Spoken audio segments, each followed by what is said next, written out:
स्वागत है आप लोगों का इस वीडियो में। क्वेश्चन नंबर 47 में सॉल्व करने जा रहा हूँ। रिवर बोट प्रॉब्लम का है, रिलेटिव मोशन का यूज होगा थोड़ा बहुत, है ना। 46 नंबर क्वेश्चन भी लगभग ऐसा ही था, उसमें मैंने अभी अभी बहुत चीज़ें समझाई हैं बेसिक से। खैर इस क्वेश्चन को भी देखते हैं। A swimmer wishes to cross a 500 metre, swimmer कहो या बोट कहो सब एक ही है ना यहाँ पर। A swimmer wishes to cross a 500 metre wide river, है ना, तो 500 मीटर वाइड रिवर है, 500 मीटर यानी आधा किलोमीटर है। Flowing at 5 kilometre per hour, अच्छा नदी की स्पीड कितनी है, 5 किलोमीटर पर आवर है। क्लियर ये से। His speed with respect to water, ये क्या दिया हुआ है, VBR की वैल्यू दी गई है 3 kilometre per our, 3 kilometre per our. अब आप देख सकते हो यहाँ इंटरेस्टिंग है, नदी तेज बह रही है और VBR की जगह S लिख देता हूँ, स्विमर है तो स्विमर की स्पीड कम है, नदी तेज स्पीड से जा रही है ना, तो बहुत मुश्किल होगा बेचारे को। खैर पहला क्वेश्चन पूछा गया है, if he heads in a direction making an angle theta with the flow, मतलब वो हेड करता है, मतलब वो उधर जाने की इच्छा जाहिर करता है और उधर जाने की कोशिश करता है। वो जा नहीं पाएगा उस डायरेक्शन में लेकिन कोशिश कर रहा है वो, ठीक है। तो जिधर वो कोशिश करता है, आप जानते हो VBR की डायरेक्शन उधर ही होती है, या swimmer with respect to river की डायरेक्शन उधर ही होती है जिधर वो कोशिश करता है, जिधर इंजन की स्पीड होती है। तो ये सब टर्म्स आपको क्लास में लिखवाए गए होंगे, है ना।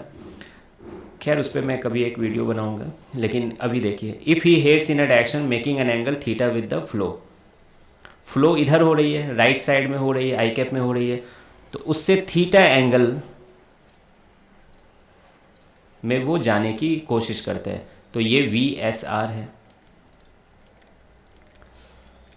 आई बात समझ में, VSR है इधर, और नदी की स्पीड किधर है, इधर है ना, नदी की स्पीड इधर है। ये मैं यहाँ पे बना दे रहा हूँ क्योंकि आप जान रहे हो कि आप क्या लिखोगे, एक वेक्टर में टर्म्स लिखोगे, VSR equal to VS minus VR, ठीक है। यहाँ कुछ नहीं लिखा है तो ग्राउंड के रिस्पेक्ट में, है ना, velocity of swimmer with respect to ground, velocity of river with respect to ground, है ना। जब भी रिलेटिव आए तो ये लिख देना है पहला लाइन। तो VS क्या हो जाएगा, VSR प्लस VR, तो ये तो आप समझ रहे हो, है ना, उधर ले गया हूँ बस। अब बताइए क्या ये एक वेक्टर ही तो है, वेक्टर का एडिशन ही तो है, ठीक है। 3 वेक्टर्स हैं जिसमें आप देखोगे कि आपको 2 का सब कुछ पता है ना। रिवर की मैग्नीट्यूड पता है, डायरेक्शन भी पता है, ठीक है। Swimmer with respect to river की मैग्नीट्यूड पता है, हाँ अभी डायरेक्शन नहीं पता है ना, थीटा नहीं पता है, ठीक है। लेकिन हाँ थीटा भी पता है, उसने बोल दिया है क्वेश्चन वाले ने कि थीटा पे जा रहा है, तो थीटा भी पता है, थीटा के टर्म्स में ही आंसर देना है हमें इनफैक्ट। तो बताइए 2 वेक्टर्स की मैग्नीट्यूड और डायरेक्शन की दोनों आपको आइडिया है, क्या ये थर्ड वेक्टर आप एडिशन से निकाल सकते हो कि नहीं, रिजल्टेंट से, है ना। आपको याद होगा formula under R equal to under root A square plus B square plus 2AB cos theta, लेकिन फिर धीरे धीरे आपकी आदत हो गई कि वो फॉर्मूला नहीं लगाना है, 2 ऐसे हैं तो उसका एक का इधर कंपोनेंट कर लेना है, एक का इधर कंपोनेंट कर लेना है, और पाइथागोरस थ्योरम का फील लेना है वहाँ पर, है ना, under root X square plus Y square, ऐसा करने की आदत हो गई होगी। तो बस ये वही काम यहाँ पर हम लोग करने वाले हैं। तो मैंने इन 2 वेक्टर्स को ही तो देखिए यहाँ पर रिप्रेजेंट किया हुआ है, आ रही है बात समझ में, इन 2 वेक्टर्स को। अब आप जान रहे हो मैं VSR का इधर कंपोनेंट लूँगा तो क्या हो जाएगा, VSR cos थीटा, और परपेंडिकुलर में कंपोनेंट लूँगा तो VSR sin थीटा। ऐसा करता हूँ, इसका मैग्नीट्यूड भी लिख देता हूँ यहाँ पे, VR की मैग्नीट्यूड कितनी है, 5 है, और VSR की मैग्नीट्यूड 3 है। सब कुछ किलोमीटर पर आवर में है ना, ये ध्यान रखिएगा।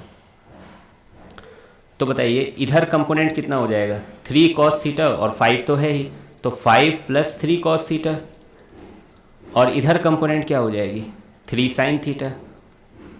तो ये बात आपको समझ में आ रही होगी। अब इन्हीं दोनों का रिजल्टेंट क्या होगा, velocity of boat with respect to ground, इन्हीं दोनों का रिजल्टेंट होगा velocity of swimmer with respect to ground, है ना, या ग्राउंड को हटा दीजिए। क्लियर है ये चीज़, इन्हीं दोनों का रिजल्टेंट, या दूसरे शब्दों में इस स्विमर का जो ग्राउंड के रिस्पेक्ट में, यानी ग्राउंड पे जो आदमी देख रहा होगा स्विमर को जाते हुए, तो उसी का कंपोनेंट है 3 sin थीटा और 5 प्लस 3 cos थीटा। तो ये मैं एक्स्ट्रा बता रहा हूँ, अभी नहीं भी यूज करोगे तो चलेगा। हाँ पहला क्वेश्चन क्या पूछा गया है, find time he takes to cross the river.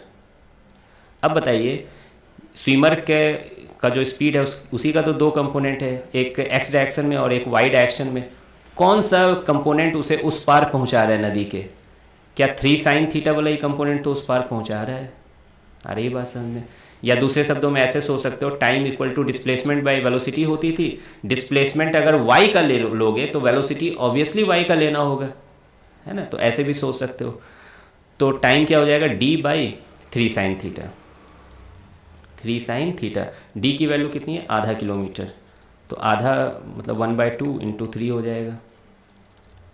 हाँ, अब चूंकि मैंने सब कुछ किलोमीटर आवर ये सब में लिया तो टाइम भी यूनिट की आएगी, आवर में आएगी। लेकिन मैंने आंसर की में देखा है कि मिनट में दिया हुआ है, ठीक है? तो आवर को आप मिनट में चेंज कर लोगे। एक आवर में कितने मिनट होते हैं? 60 मिनट्स होते हैं। तो यहाँ 60 रखोगे, 3 2 6 होता है ना? तो 10 आ जाएगा कि नहीं ऊपर में?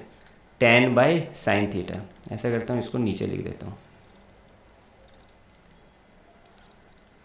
तो टाइम की वैल्यू कितनी आ गई? 10 मिनट्स बाय यहाँ पे sin थीटा रहेगी। तो थीटा के टर्म्स में आंसर देना है क्योंकि थीटा गिवन डाटा है। तो ये एक आंसर मिल गया आपको। नेक्स्ट पूछा गया, find the shortest possible time to cross the river. अब बताइए, शॉर्टेस्ट पॉसिबल टाइम यानी टाइम की वैल्यू आपको क्या चाहिए? मिनिमम चाहिए। टाइम की वैल्यू मिनिमम चाहिए। और 10 मिनट, ये जो 10 है ये तो फिक्स्ड क्वांटिटी है। आपके हाथ में कौन है? थीटा है। आप थीटा को ही तो वेरी कर सकते हो, है ना? स्विमर जो अपने स्पीड से जा रहा होगा, मैक्सिमम स्पीड से जा रहा होगा, है ना? उसको चेंज नहीं कर सकता बेचारा, नदी को नहीं चेंज कर सकता। तो आपके हाथ में क्या है? थीटा है यहाँ पर, ठीक है? तो बताइए, टाइम मिनिमम चाहिए तो यानी साइन थीटा की वैल्यू क्या चाहिए आपको? मैक्सिमम चाहिए। अब बताइए, साइन थीटा की मैक्सिमम वैल्यू क्या होती है? 1 होती है। यहाँ थोड़ी कैलकुलस लगाने की ज़रूरत है, डायरेक्ट पता है साइन थीटा की वैल्यू 1 होती है मैक्सिमम। तो थीटा की मैक्सिमम वैल्यू क्या होगी? 90 डिग्री। तो अगर आप 90 डिग्री पे जाओगे तो आप बहुत जल्दी पहुंच जाओगे। 90 डिग्री मतलब आप जो कोशिश किए थे 3 किलोमीटर पर आवर से चलने का, ये सीधा ऊपर के डायरेक्शन में कोशिश करना। और ये तो क्लास में बताया जाता है, आपको याद भी होगा ये चीज़। बी नंबर का हाँ क्या हो जाएगा फिर? आंसर साफ दिख रहा है। साइन थीटा की वैल्यू क्या रख दोगे? 1 रख दोगे। तो टाइम की मिनिमम वैल्यू कितनी आ जाएगी? 10 मिनट्स, ठीक है? तो आई होप कि आपको ये क्वेश्चन का सॉल्यूशन समझ में आ गया होगा, है ना? मिलते हैं फिर नेक्स्ट क्वेश्चन में, क्वेश्चन नंबर 48 में।